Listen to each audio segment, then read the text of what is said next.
Hi there guys, in this video I will show you how to find Facebook hidden friend list. First thing what you need to do, you need to launch the application Facebook. Then when you're on your feed screen side, you need just to go on your search box to take a look on some of your friends, or it doesn't need to be your friend. For example, we'll go with, I don't know, with this site, or I will go with this. And now when you scroll down, you're gonna find out, see your friends section. Click on that section, and here guys, you're gonna find out all friends of this person.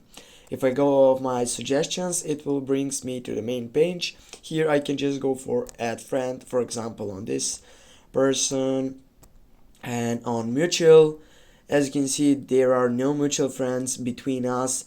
This means that I don't follow someone who is followed also by this person that have watched his full friend list. Now if I go on all, here are all friend list section, which also are hidden friend list actions in below section.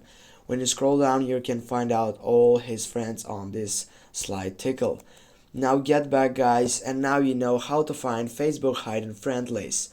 Thanks for watching, don't forget to hit that like and share the video. See you soon and have a nice day.